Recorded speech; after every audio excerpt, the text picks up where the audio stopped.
Hebrews chapter number 3. Hebrews chapter number 3. The more you get irritated, the more you will give. Hebrews chapter number 3. Let's say Jesus is greater than Moses. uJesu mkhulu kunomusha ilento ezama ukuveza umbhalo wamaHebheru. Umbhalo wamaHebheru akadeduct anything from ulento uMoses. He is not saying there is something wrong about Moses and Abazalwane. We need to understand that this is a build up from verse number 1. So from chapter 1, akithi kubuildiwe uJesu wavezwa uNkulunkulu. Then kwavezwa singena ngaye, kwavezwa ama-angels bowing to him, which are also our messengers, and we were given igama elinamandla kakhulu ukuthi thina siyindlalifa zensindiso. We even made a declaration that we are the heirs of salvation. So we're khulunywa ngathi lapho. Then we move to chapter number 2. Chapter number 2, then, and that's when la khona umbhalo wamaHebheru had to also uphold the importance of his humanity from what was regarding him being 100% man. And he had to deal with the Idoseticism, which was isifundiso esinamanga, a heretic teaching. Ekade ifundisa ngokuthi uJesu he is a heavenly being like an angel. Abanye basebenzisa a very nice example ukuthi if the writer of Hebrew were to be ignorant there, then saints would have to believe that kumele bakholwe ukuthi then uJesu befana nesipoko, because abantu abazipoko ngathi angisazi, abantu abazipoko bathi babona abantu bevela ngesiqu saba ngithi. So they wanted to make him like that person who came in a vision, pretended to be a body, then people could see him, then he disappeared. But they didn't want to acknowledge the fact that he came as a man. So the devil was trying to infiltrate izingqondo, kuhlanganisa ingqondo zamaHebheru ukuthi bangabi namandla nesiqiniseko, because ngithe last week mawufuna ukubulala umzalwane or mawufuna ukuba umzalwane obhayizayo nje naturally, vumela izifundo zokuthi uJesu akazalwanga through the virgin birth. Vumela izifundo zokuthi uJesu akazange afe. Then if uJesu akafanga, then inkolo yakho is in vain. Uyafana nje nabantu abazikholela umuntu, nabantu abazikholelwa ingelosi.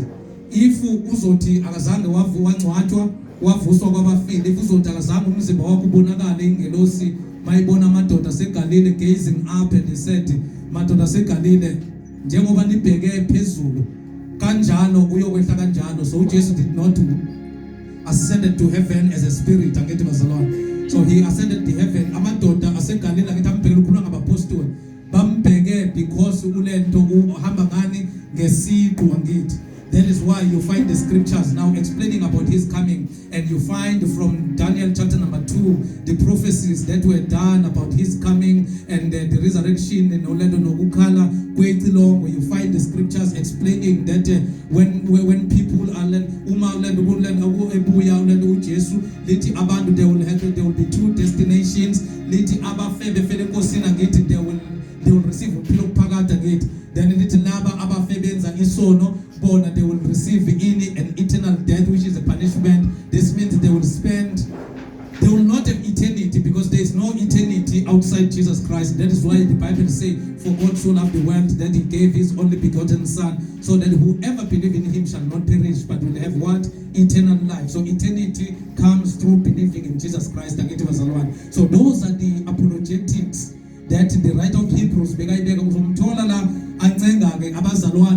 using even Alanda from the law, Alanda what happened to Israel, so that he's setting an example that you are going back to how Israel used to believe, but this is what happened in the mountain because of Israel, trying to emphasize to them that this belief system that you want to that you are drifting to, ayisena system nabantu ababebambelele kuyo babengezwa izakhe ziyabasiza. So for him to explain Jesus, because even if remember audience yombhalo wamaHebheru abaJuda, because Hebrew and good and Hebrew and Italy as a language. Hebrew, it's like South African. In South African, we've got Sutus, we've got Vedas, Zulus, and we've got all the 11. Then Nakona, Amatulen, Laba Hebrew, Ibona when this was written to them. Remember, they were not like me and you when I learned to. They were not like me and you when I go free. I've even made an example last week. You no my feeling. Ubuya elendo event and Ubuya KwaZulu Natal. We have our Amazulu Namavenda. They have their own different traditions that are not uniting them. So Amajuda wona they were in a tradition yabo and the tradition yabo being uNkulunkulu. I even explained that tradition yabo was emanating from the law. The reason why they circumcised, it's not something that they just thought about. They got circumcised because this was a covenant that was between God and Abraham. So all those traditions, but what they were missing, Joyce,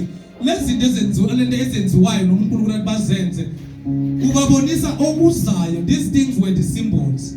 So ukuluma nabantu aba understandayo nabantu aba amajuda, so me kuluma nabo kulula ukuthi bengabuyela uma ngiwe enkolweni. Do you think ngiyoyosikweni labaSuthu? Ngiyoyosikweni labaXhosa mangiwa enkolweni ngiyobuyela kuphi? Exactly. So that what was happening la. Uma bezo enkolweni, then they were drifting back to Judaism, which was their tradition. So uma ke tholakala udila namajuda,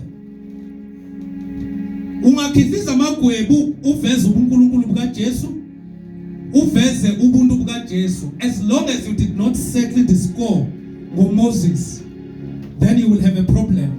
So that's what the writer of Hebrews is doing. He's going chronologically that now I've balanced uJesu as uNkulunkulu. Now I've balanced uJesu as a fully man, and I've concluded properly that we explain the reason why he had to be a fully man is because he had to so that testa ukufa for those that will believe, so that in order for them to be called sons again. Then now he has balanced these two. But as long as you did not give a diverse,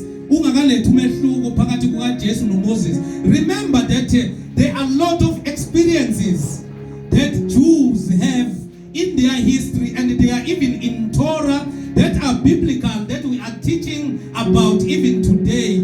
That has to do with the Moses anza izimanga ngamandla kaNkulunkulu. That has to do with uNkulunkulu showing them that he has gave Moses some certain authority to lead them. So they have that in mind. So if you will come and just brush it up without going deep, explain Moses, because if you will say glory to them, then they know the glory about Moses. So you need to give a difference between these two glory. What was the outcome? What was the purpose of this one for Moses? What was the outcome? And what was the purpose of this one for Christ? And what was the outcome? Then you will be able again to engage the two and to make that person to understand. I even made an example that once you talk to an unbeliever who is a Zulu, talking about a king, Ushaka will always come to their mind again.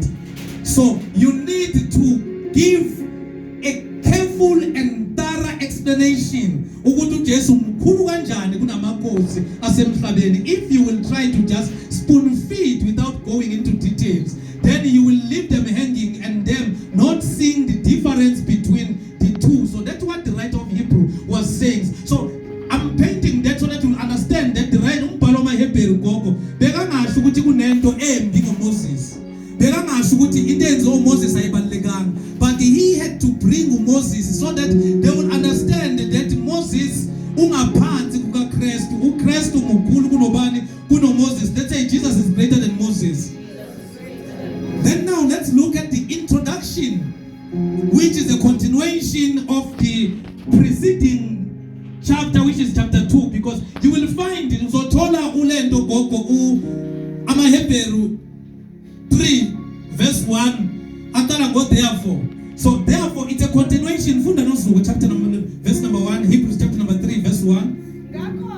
Yes. Bazalwane abangcwele. So highlighter abazalwane abangcwele. Why ababiza ngabazalwane abangcwele? Because he has explained to them ukuthi how do they earn salvation and what was the importance yani yokufa kukaKristu nokuza kwakhe emhlabeni pertaining to their salvation now ukuze kuhambisane nenkolo yabo. That is why he's in his introduction he said therefore holy brothers. And you will remember that when he's saying holy brothers, let's run quickly and read chapter 2 verse number 10. So that you'll understand why he's calling them holy brothers now. He's calling them holy brothers because they understand the title that ukufaka Jesu okubanikeze yona 2 verse 10. Ngokuba kwakumfanele yena okukhona konke ngenxa yakhe nokukhona konke ngaye ukuba lapho eyisa amadodana amaningi enkazimulweni amphelelise ngezinhlupheko yena oyinkosi yokusindiswa kwabo. Lapho eyisa ini amadodana, let's say the sons. So Jesus is a son. Let's say Jesus is a son. So he ushered then was he son not njengamadodana ngithi. So uma sisengamadodana, that is why the Bible qualifies ukuthi he is calling us brethren ngithi. Brethren, I said it means brother. Brother, not brother in a form of a gender, whether you are a female or a male. Brethren, umzalwane kusho ukuthi we are brothers in the Lord. Umzalwane, this is my brother umntwana wasekhaya. So then umbhalo wamaHebheru ku2 uyaveza ukuthi uJesu kufa kwakhe it ushered them, he tested them so that they will be ushered as sons before God. Then now he's calling them therefore holy brothers and sisters who share what? No suku. No, we are chapter number 3 verse 1, chapter number 3 verse 1.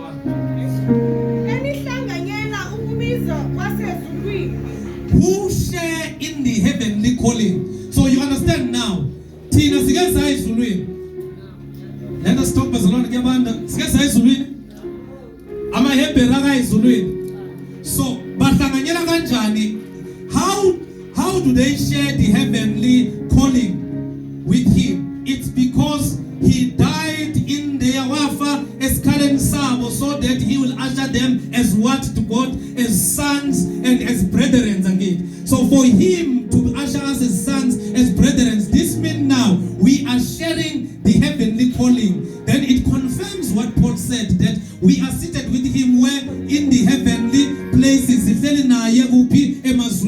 So who shared in the heavenly calling? Yes. Then we are telling because remember, purpose yakhe, each and everything that ekunozoyifunda ungasuka engqondweni yakho Joyce ukuthi umbhali uyanxusa, umbhali udlala indima yomfundisi, uyomfundisi udlala indima yomvangeli, udlala indima yonke into because kunemimoya la engasilahleke kuyele kufeni. So uyabancenga ke manje ukuthi understand ukuthi nabo bani nina. Therefore, holy brothers and sisters who share in the heavenly calling. Why asho njalo? It's because we understand ukuthi uma nifuna ukubuyela lapha emuva, then you will not partake where in the heavenly calling. Angeke nikwazi ukuthi ke nibe nomfelwane naye obizweni la kuphi lasezulwini. Then uyabancenga ukuthi now how do you share babu Snepe? Uyabatshela ukuthi nishare kanjani ke? Why ngithi ni share the heavenly calling? Kungani ngithi ni share the heavenly calling? Funda nosuko.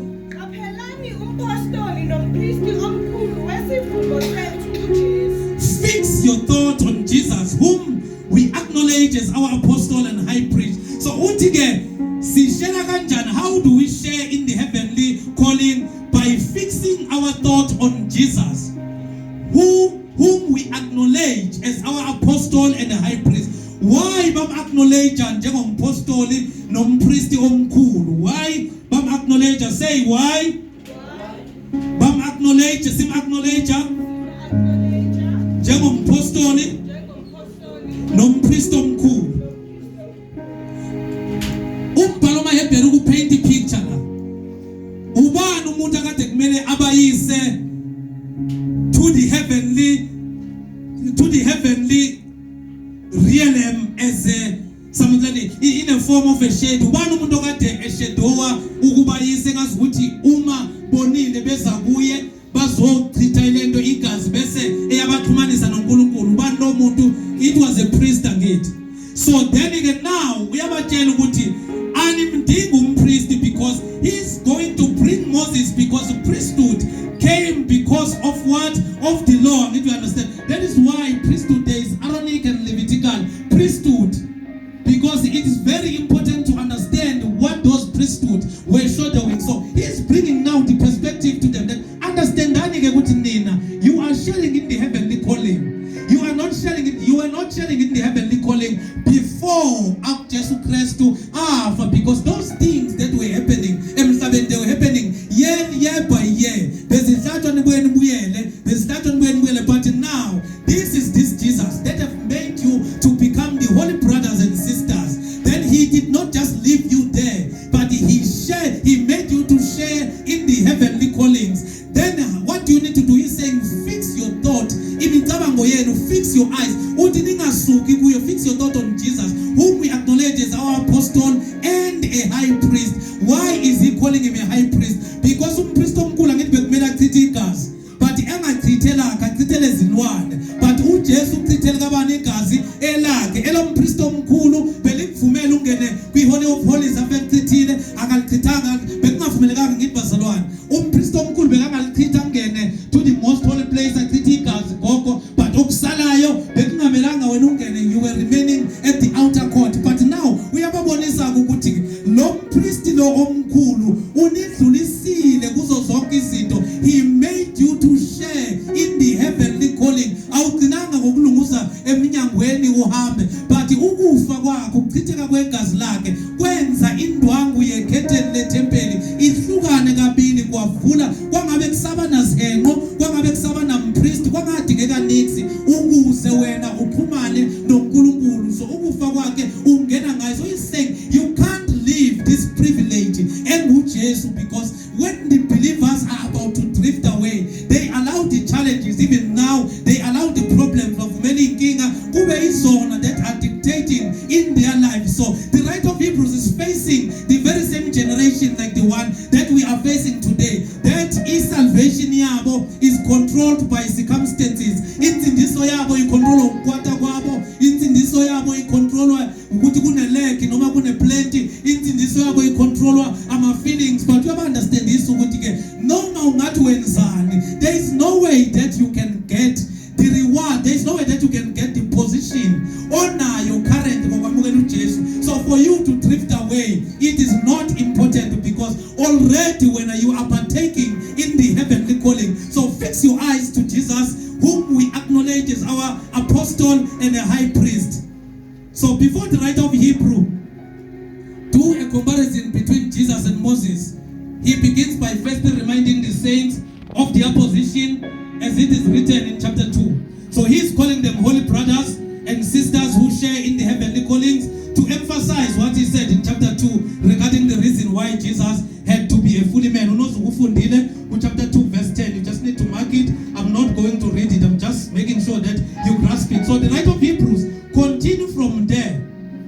That's why he's calling them holy brothers and sisters who share in the heavenly calling. So it is obvious that this passage and the following is continuing to emphasize Jesus' human nature. Was Moses a spirit? Did Moses died and resurrect? So if you bring anyone who died and you can still say, or you don't have a verse that say his grave is open, then this means you are dealing with what? The humanity of Jesus Christ. So chapter 3 is a continuation of chapter 2. That is why they are bringing now someone that lived, so that they will understand that akekho umuntu ophilile emhlabeni olingane nobani no Jesus. So foot verse 2 nozo. Owayethembeka kuyena owammisayo. Yes. NjengoMose naye wayenjalo endlini yakhe yonke. So grasp that. The writer of Hebrews is saying uJesu, he was faithful to the one who appointed him. Who appointed Christ is God. Then it says, just as Moses was faithful in all God's house. So the writer of Hebrews is not insinuating or planning that Moses was not faithful to God and in God's house. Verse number 3. Verse 3. Then verse number 3, you need to be very careful, because that's where the comparison is. Again, he brought verse 2 now, which says he was faithful to the one who appointed him, beka wathembeka kuloyo embizile njengalokhu uMoses naye wayethembekile endlini kaNkulunkulu akithi. Then verse 3 ke manje nabo abantu abathembekile babheka engqondweni, bheka uMoses engqondweni, ubheka uJesu, but ningabheki uMoses, but just pretend as if you see Moses and you see Jesus Christ. Then naba ke they were honored, bebethembekile ngithi endlini kaNkulunkulu. Then what is happening in verse 3? Ngokuba lowo kwathiwa ufanele inkazimulo enkulu kunoMose. So now that where the catch is, for Jesus has been found worthy of greater honor than Moses. Then the writer of Hebrews, we are going to iqale kanjani uyibuilde kahle wabatshela ulena ukuthi umlo wavezela ukuthi Moses wayekhona, then wayesebavezela ukuthi uMoses naye wena uJesu wathembeka elento endlini kaNkulunkulu kulo mkhethile, then wathi njengalokhu noMoses wathembeka. Then now kulena ubuyisa ingqondo yabo ukuthi khumbulani that Jesus has been found worthy of greater honor than Moses. Yes, njengalokho oyakhileyo indlu unodumo olukhulu kunendlu. njengaloyo njani oyakhile indlu unodumo olukhulu kunobani? Asiphindeni ukuthi njengalowo wenzeni unodumo kakhulu kunani? Uke wezwa kuthiwa maybe let's say already farmer red rising kunendlu enhle, kuthiwe sisaya ka endlini enhle, awukwazi ukuzwa kulokho ngithi, but kuthiwa sisaya kaSilephe lo onjani onendlu enjani enhle. So ubani umuntu othola udumo is the one because indlu ayizakhanga, but indlu inomnikazi wayo. So then again, let's say ubaba uSilephe udecide ukungahlali kwi-double story yakhe, oh maybe I'm prophesying, kwi-double story yakhe maybe udecide ukungahlali khona because of umsebenzi, maybe uthenge enye indlu endaweni kwenye indawo, then ashiye umuntu ogadile, lo muntu umnikazi waleyo ndlu. So noma lo muntu engathembeka azagijimisa igebenge ehamba ngekhanda nezandla phansi, but akasiye ini umnikazi wenu, udumo lalowo muntu luphelela kuphi? Ekutheni yena uthembekile kuphi? Ekugadeni indlu. So the writer of Hebrews now iletha now perspective ukuthi Jesus has been found worthy of greater honor than Moses, just as the builder of a house has greater honor than the house itself. So the builder of the house has a greater honor than the house itself. So who are we? We are the house. We are the house. So which include who? Moses again. Who built this house? Jesus. Who is the owner of the house? Jesus.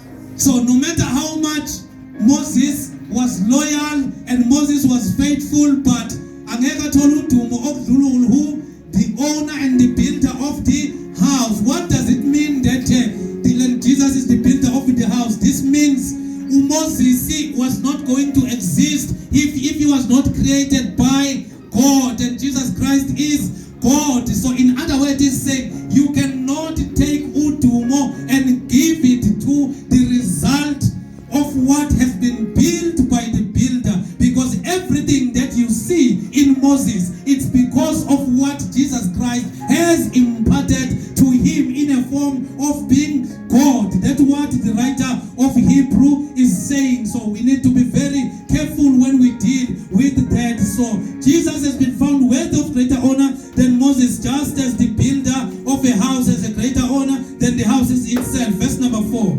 Ngokuba yileyo ndlu yakhiwa ngothile. Yes. Kepha owakha konke nguNkulunkulu. So ngokuba leyo ndlu, for every house is built by someone, but God is the builder of everything, which include who? Moses. So in other words, Moses, so the writer of Hebrews is saying it will be a very big mistake for you to believe that Moses was greater than Jesus Christ. So in other words, now let's come back again. He's saying, who gave you the law? It's Moses, yes. I was on my period today. I want to put the great side. So on that side. So who gave them the law? Moses. So Moses ubawuthatha kuphi umthetho? uNkulunkulu. So can now they move from uNkulunkulu and go back to the law? Ungabaleka entweni engikunike yona, ungabaleka kimi entweni engikunikeze yona. So in other words, he's saying the importance of Moses. Moses Moses was a prototype. Moses beka umfanekiso. Moses was an example.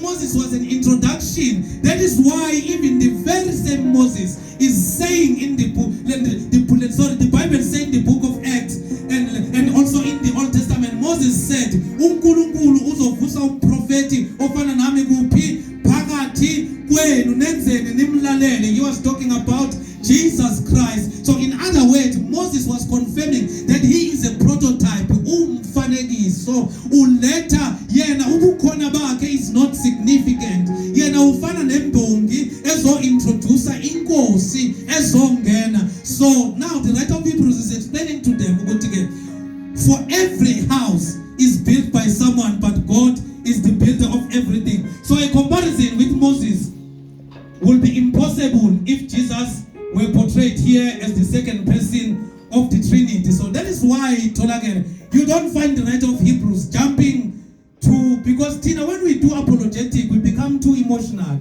I've seen a lot of people in televisions when they are called to represent the faith and also to argue with all the angry and the apostates, people that have fallen from the grace of God and that have changed their confession when it comes to faith. They go there and want to be emotional. So apologetic, you need to be very careful because you raised this cup. So here the writer of Hebrews, he is not beginning by just bringing Christ as the third member of heaven, but already what is chapter 1 has done. Chapter 1 has already introduced him as what? As uNkulunkulu, as God, yes. But here, because he's arguing a certain point, so he needs to reduce them to a human being that lived. Oh, Moses, then Ale to Jesus Christ. Because without Moses, you don't understand the Lord. That is why Moses uyena or represent umthetho, Elijah represent our prophet, then Jesus Christ ukupheleliswa kuyena konke. So a comparison with Moses will be impossible if Jesus were portrayed here as the second person of the Trinity, because it is well known that Moses was not a deity. Say Moses was not the heavenly being. Was not the heavenly. So the point of comparison is the way Moses and Jesus responded to the task God had given them to fulfill on earth. So the writer of Hebrews, Mama feeling agabi unfair. Alande ukuba uthulelo iposition yokuba ubhuti omdala kaJesu ayilethela. Uthi ke kude manikiniki ngesizulu. Ake sibe ndala zombili. Sibabeke la manje. Sibabeke la bephile emhlabeni kuphela. Ake siyeke uNkulunkulu siyeke yonke into. Ake sibeke uMoses sibeke uJesu manje la. Bese ke siyabona ngizopresenta yonke into enhle enzo Moses nokusebenza kwakhe. Bese ngiletha kukaJesu bese kuba kini ukuzikhethela ukuthi ubani omkhulu kunomunye. So that is why you find him not touching anything pertaining to his deity, but you find him talking about him being a fully man, him being a servant, him being tasked to work in the house. So the point of comparison is the way Moses and Jesus responded to the task God had given them to fulfill on earth. So uveza indlela ke abasebenze ngayo noma ba-execute ngayo umsebenzi uNkulunkulu akade abanikeze wona emhlabeni, because who appeared to Moses through the burning bush? It is God. Then who called Jesus Christ? It is God. So there are a lot of experiences here that I want us to look at. I don't think I will finish chapter 3 today, because chapter 3 needs a lot of exegesis. That is why you need to take it into amanon. Chapter 3 udinga uthathe ivesi lapha yana nevesi lapha and ubuyele kwiTestament elidala ukuzobheka, because kuzoba nzima ukuthi sidrowe ukuthi ke yini lento enhle umbhalo wamaHebrew akathi Moses wayenza. Because remember, even here the audience engikhuluma nayo ishiya ithombe ezimbili.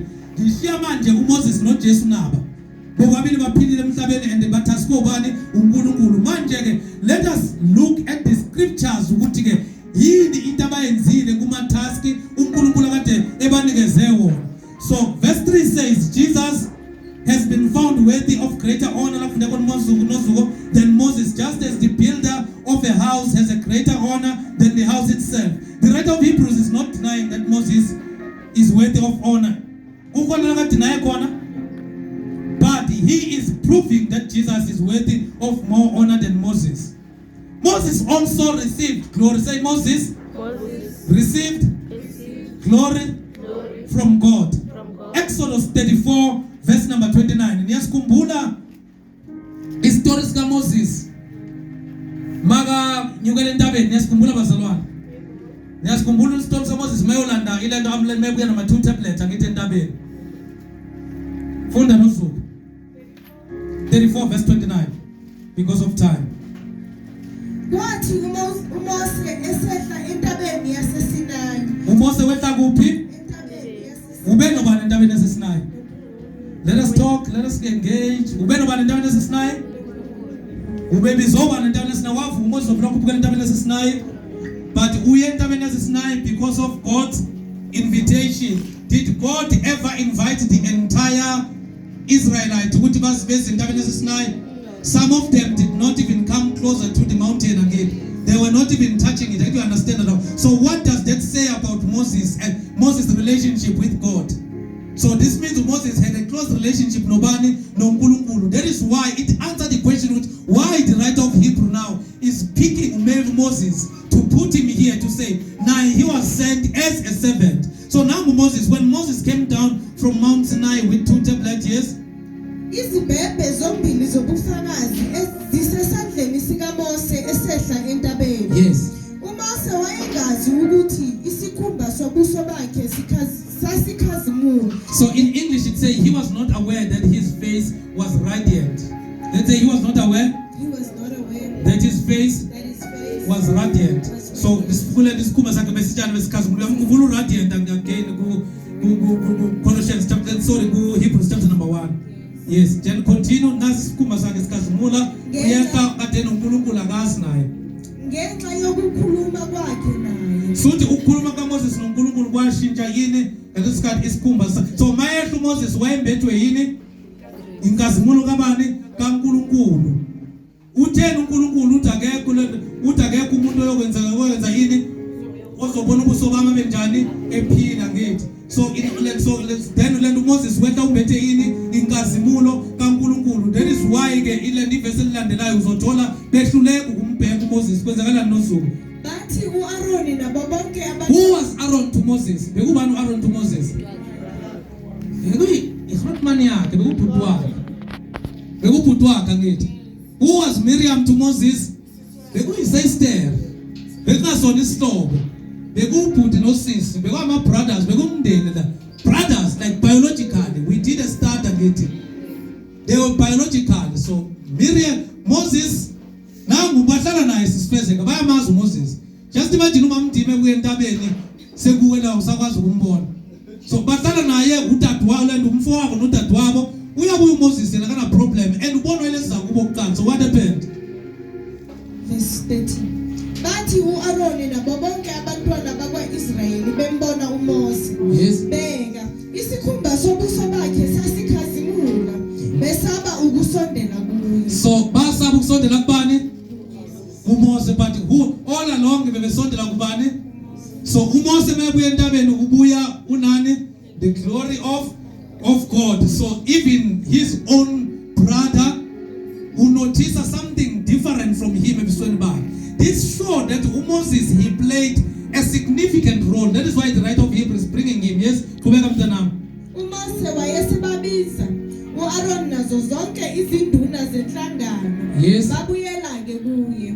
uMose wayesekhuluma kubo. Yes. Ngasemuva bonke abantwana bakwaIsrayeli basondela. Yes. Wabayala ngakho konke uJehova akukhulumile kuye entabeni yaseSinayi. Yes.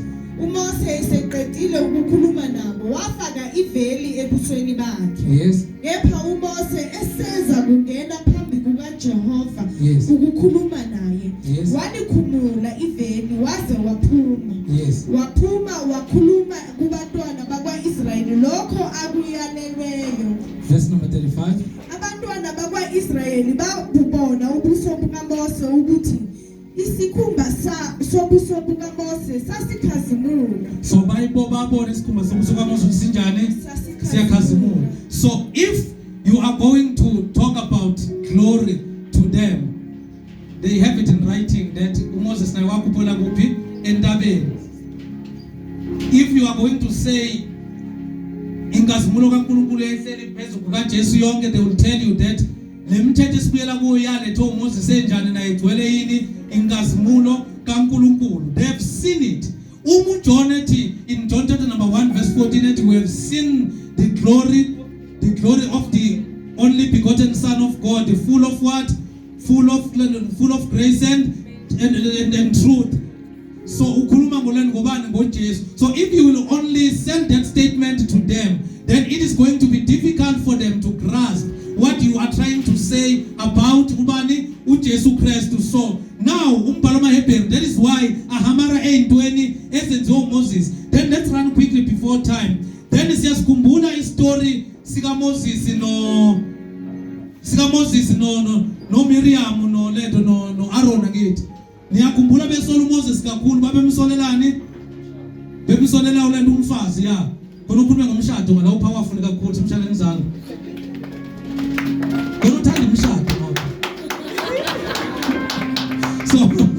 So Moses ukhulume ngani? Ukhulume ngelento leso lento yabona indaba nemshado manje. So ngimtshela ngendaba kalento ka Miriam no Aaron. Belwisa uMoses ngendaba yokushada unkosikazi ongasiye olento ohlanga lwabo. So nayi indaba silento leyo ndaba elapho but ngizofuna umuntu lento unozuka gijime quickly. Numbers chapter number 12 verse number 6.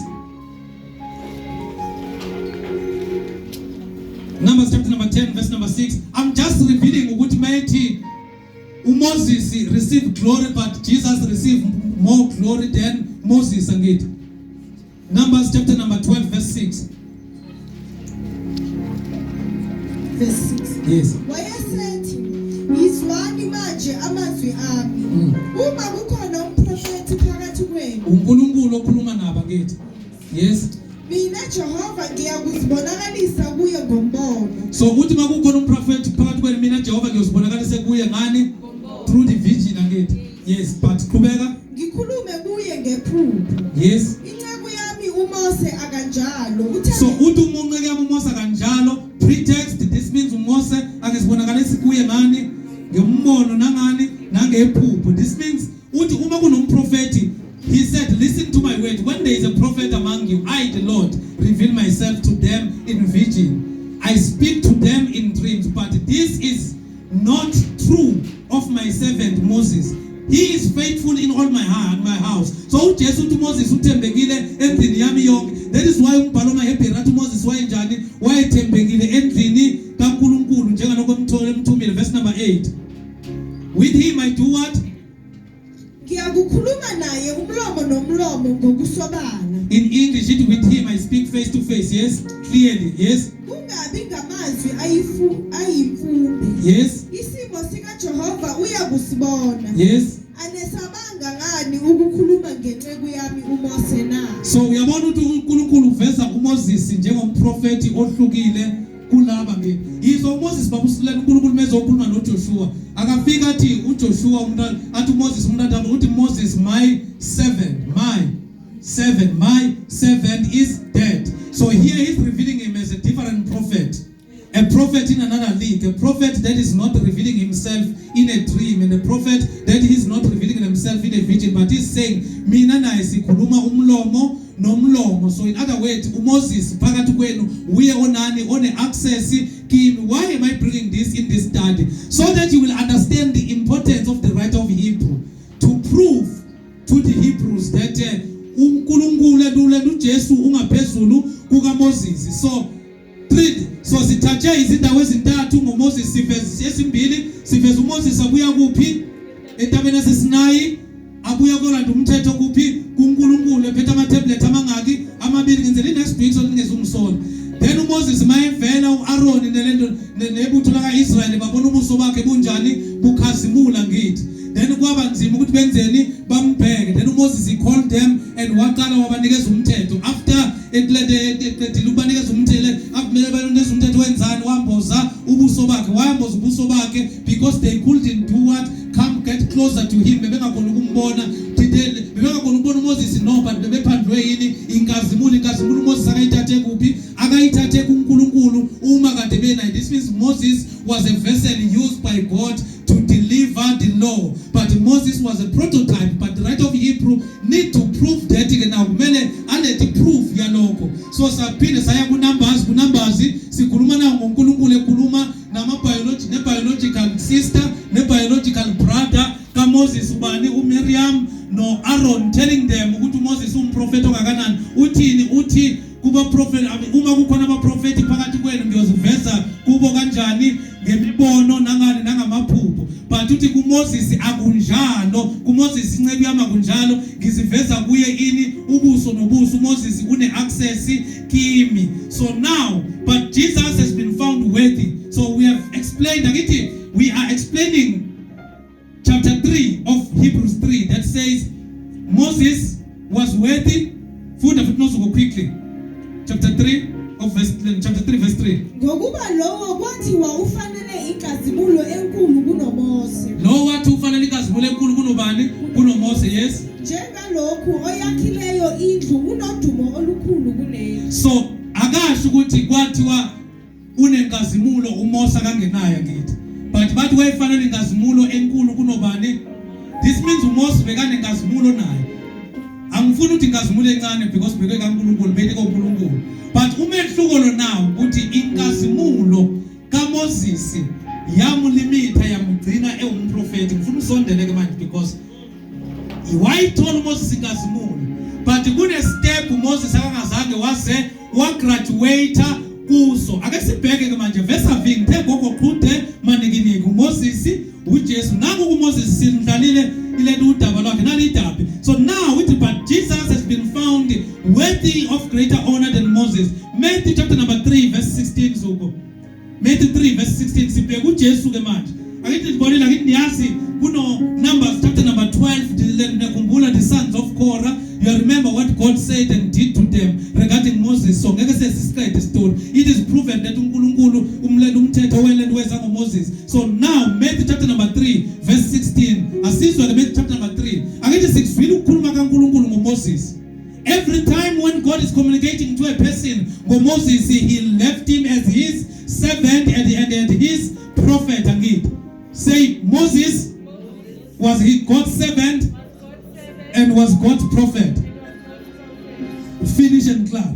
So Moses uphelela lapho. So akusiboneke nangu uJesu manje. This is the very same God testifying about these two servants that the writer of Hebrews is talking about. Matthew chapter number 3 verse 16.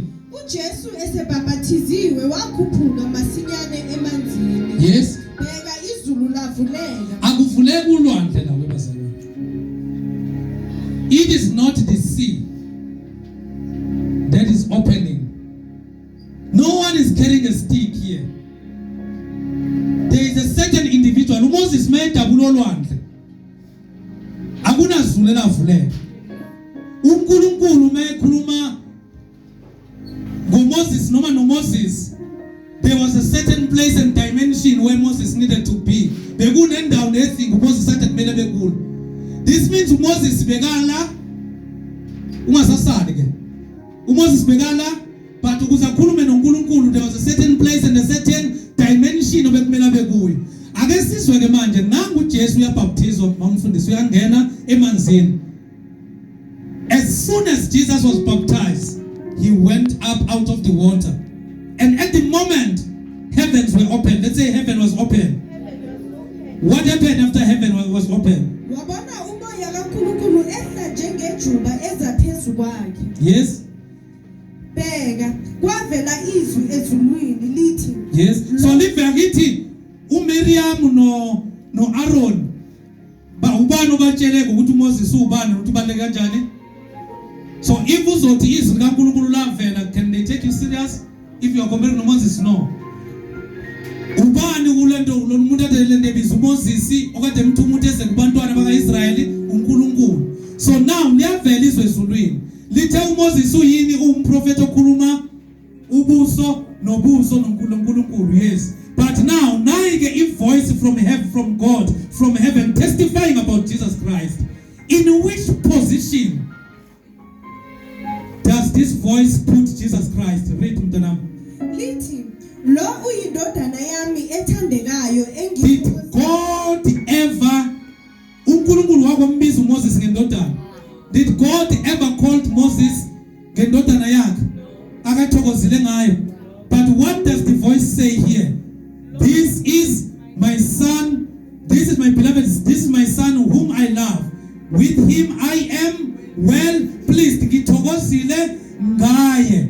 uMoses wake wathunywa uNkulunkulu ukuthi enze lokho edwaleni, yena wenzani? Walishaya. Ngiyabonga shaleni Edward izandla ukhona Edward bazalwane. Walishaya. So uyangizwa Edward bazalwane, uyangizwa Edward. Is there anything that is found? This means uMoses was capable of making an error. Moses was capable of making the fault, but the journey and the walk and the life of Jesus Christ was infallible. It was incapable of making any mistake. Then when God introduced him, he's not introducing him as a servant, but he's saying, this is a member of my family. This is me doing things through him. This is someone coming from me, and this person has a special place in my heart. This is my son, not only my son, whom I love, whom I'm well pleased. So this is what is happening, and that's how God is introducing uJesu and is explaining uJesu to the very same, to human being that they are living. Mark chapter number 9 verse 2. Mark chapter number 9 verse 2. I'm left with 4 minutes. It's very cold. We need to close. Mark chapter number 9 verse 2. Emva kwezinsuku eziyisithupha, Yes. uJesu wathatha oPetru noJakobe Yes. noJohane, Yes. wakhuphukela nabo entabeni ende bebodwa. Yes. Waphenduka isimo phambi kwabo. Waphenduka isimo phambi kwabo. Akithi noMoses kwaphenduka isimo phambi kwe-audience yakhe. So Jesus is selecting his three. And if you akhumbula, it was after he told them that verily I say unto you, some of you shall not do what? Shall not see death until they see the Son of Man coming in his Father's glory again. So then now he's selecting the three amongst the one that were standing. Then he's going with them to the Mount of Transfiguration. Immediately when they get to the Mount of Transfiguration, before they even see that very same Moses, something happens to the three. These three zimazahamba phezu kwamanzi. These three zidla naye. These three zigawula naye. Le three yamazi uhamba naye babizwe uye. But iproblem yale three le mabefika na phezulu manje bebheka ubuso bakhe. Just imagine kata kusihamba siya kwi-open air nawe yimuwe ukaGiso nobaba uSlebe. Masifika immediately kunento endingasayi understand. But ngiphila nani, ngihamba nani every Saturday. So that's what is happening to these three guys. So what happened after that? Izingubo zakhe zacwazimula. Yes. Zaba mhlophe qwa. Ngangokuba umhlanzi wasemhlabeni angazenze zibe mhlophe kangaka. Verse number 4. Kwabonakala kubo uEliya noMose. Let's say the law and the prophet. So now this is the very same law. Joyce abafuna ukubuyela kuyo umthetho nabaprofeti. So Elijah umele uMoses the law. So now kuvela uElijah. Why uElijah are important, mamfundisi? You still remember the story of Elijah ngeti. Uma uzokhuluma ngo-Acts chapter number 1, you want to convince a person, verse 8 uthi the voice came from heaven and said, ninamadoda naseGalile nibhekeleni phezulu kanjalo nto benyukile yokwehla kanjalo. They will come and say, what happened to Elijah? He disappeared. Naye wakhuphuka phambi kwabantu, and there was an eyewitness, which is Elisha. Yes. So that's the significance of him. What is the significance of Moses? Moses gave you the law in the mountain or in the wilderness. Moses gave you the healing. He gave you the snake. But everything that Moses was doing, Moses, it was a shadow of what was going to happen with Jesus Christ. So now Moses must be brought here, Coco. Now Elijah must be brought here so that the matter will be settled before the eyewitness now that were living. And there were three. Remember, in the mouth of how many? 2 or 3 witnesses. The matter is this what is established. So he went up with 3 witnesses, which is Labu Moledo, Unoswaga Babali. Then what happened? Now Elijah and Moses. Jesu. So ngifuna ukunibonisa ke ukuthi ningagxeki kakhulu amaHebheru. Ngifuna nize umpostolo wama ngelanga lePentecost. Wama ku-Acts chapter number 2 uma kwehla umoya oyingcwele wathi madoda nani madoda seGalile labantu laba badakwanga kusase ihora lesishiyagalolunye ekuseni. Ngifuna nimuzwa lento aphuma endleleni ulento uPeter la. Because ngifuna uPeter of Remba akhalime lo maZulu. And of Remba kaPeter, he want to equate Jesus Christ with who? With Moses and Elijah. And it is very interesting that Moses and Peter kasukuzwa uJesu. Because yesilifunde kabi ukuthi leBhayibheli engazukuthi uJesu owalento wakhuluma but uzozwa uNkulunkulu uqobo lwakhe akhalimela ubani uPeter. Yes, kubeka noZulu. Nangoku uPeter lalelana umpostoli. Wathatha uPetru wathi kuJesu, Rabbi, kuhle ukuba cabanga nje ulento uRabi uhamba naye ola lo lendoda lenithi ngiyofala ufa khona. Mayiqeda ukubona uMoses nolento no Elijah iyaqala nje yazindra. Ngifuna ukuhlangana namajita nabo. Sibe sonke la. Kube uElijah, kube uMoses, kube nolento nawe Nkosi. Kahle kubulento ndiwayeka zibumlandi bakhona ngasabona umehluko.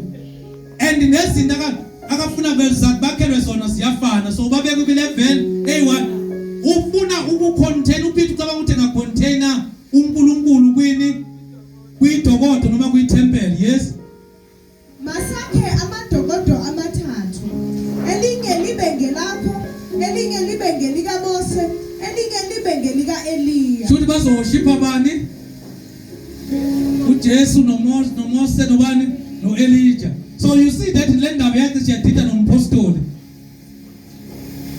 Yes, kubeka noZulu. Wayengazi ukuthi uza kuphendula ngokuthini, ngokuba babesaba kakhulu. So uPeter ukhulunyiswa ukuvalo. And man ovalo le uyakhuluma manje uthi asenzele amadokodo lapho Nkosi lika Moses nelika Elijah. Yes, what happened? Kwase kufika ifu labasithibeza kwavela izwi. Kwafika ini? Ifu. Lenzani? Labasithibeza. And makuvela ifu labasithibeza. So bambathiswa in what does the cloud represent? The glory. You will never, some of you will not die. Some amongst you shall not die, shall not taste death. I'm not sure what is wrong. Until they see the Son of Man coming in his Father's glory. So, until they see the Son of Man coming in his Father's glory. Then, when then a voice came from the cloud. So izwi bekuyakubani kuNkulunkulu lithini? Lo uyindodana yami ethandekayo. Yes. Yizweni. So then a cloud appeared and covered them, and a voice came from the cloud. This is my son whom I love. Listen to him. Then Acts chapter number 2 verse 31. Then we close. Acts 2 verse 31. We are still explaining that 11 ebekwe because ebekwe uNkulunkulu kuMoses noJesu awafani. uJesu mukhulu kunoMoses. So we are still dealing with verse 3. Verse 3 chapter 3 kwencwadi yamaHebheru. Acts chapter number 2 verse 31. Ebona kusephambili wakhuluma ngo. So this is Peter after umoya oyingcwele wehlele kubo ngelanga lePentecost. Yes. Wakhuluma ngokuvuka kukaKristu. Yes. Ukuthi akashiwanga eHadesi. Yes. Nenyama yakhe ayibonanga ukubona. Yes. uJesu lo uNkulunkulu wamvusa esingofakazi bakho thina sonke. Yes. Ngakho ephakanyiselwe ngakwesokunene sikaNkulunkulu. Yes. Esamukele kuyise isithembiso sikaMoya oNgcwele. So uphakanyiselwe ngakwesokunene sikabani?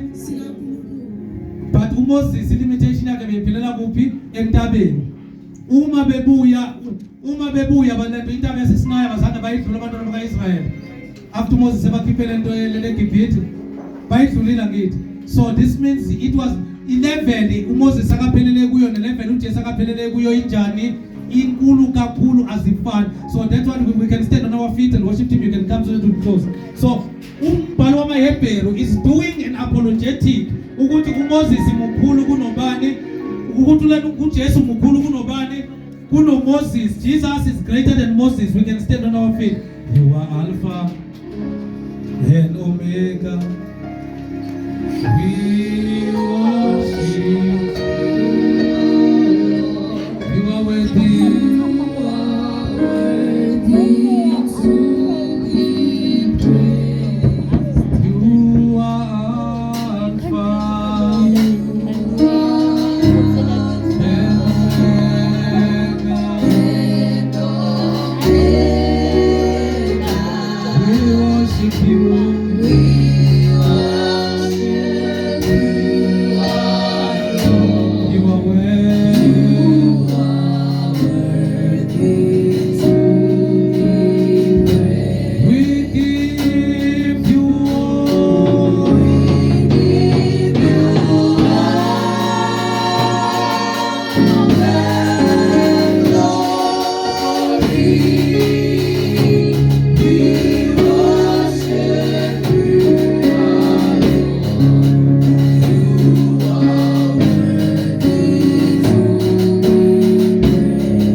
And taste death, so that none of us shall taste death.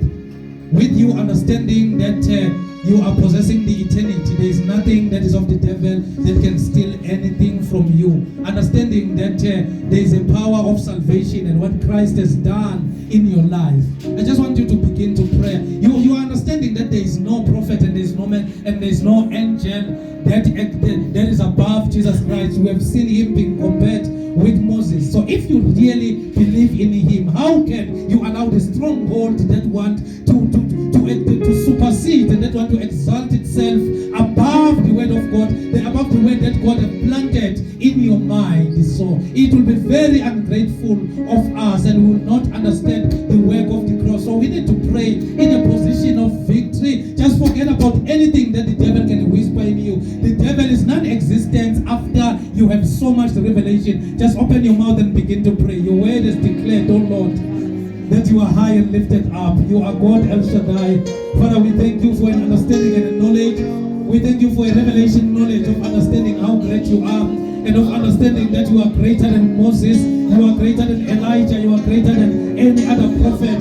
We thank you, Father, for knowing that we are the ambassadors of your kingdom. We are the ambassadors of the kingdom of our Father. We thank you, Father, for understanding our status of being sons. We understand that there is nothing on this earth that can supersede and that can set aside whatever that was done on the cross. Father, we thank you this afternoon, for the revelation knowledge that you have given us. Father, we thank you and we declare that our life will never be the same again. Father, we declare that impilo zethu angeke zifane nakuqala. Father, we pray in a position of victory because of the victory that you have gave us on the cross. It was all fulfilled and the serpent was crushed by the seed of a woman. Father, we thank you this afternoon that we know that we are set apart. We know that we are not ordinary people as we are living on this earth.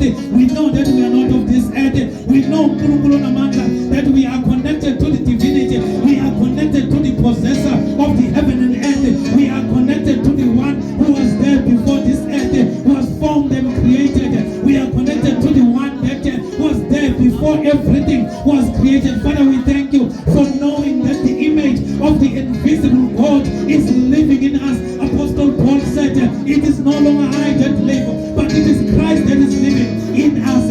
Father, we pray with the prayer of victory that greater is he that is in us than the one that is on the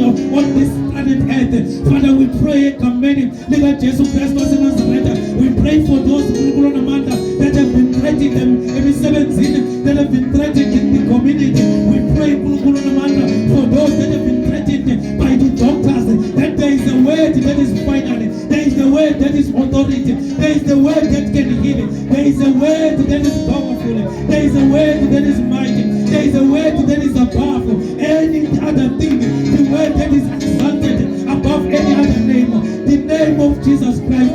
Father, we pray this morning, this afternoon, we thank you, Father, we thank you for loving us so much, that you gave your only begotten Son, that us who believe in him shall not perish. We thank you, Father, for knowing the direction that we are the steps of going to our eternity. Father, we thank you for possessing the eternity while we are living on earth.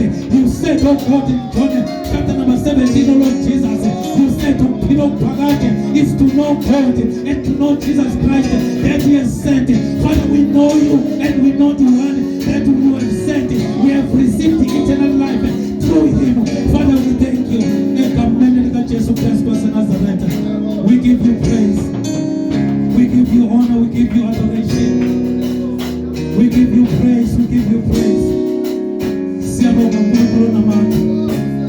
In Jesus' mighty name, we thank you, Lord.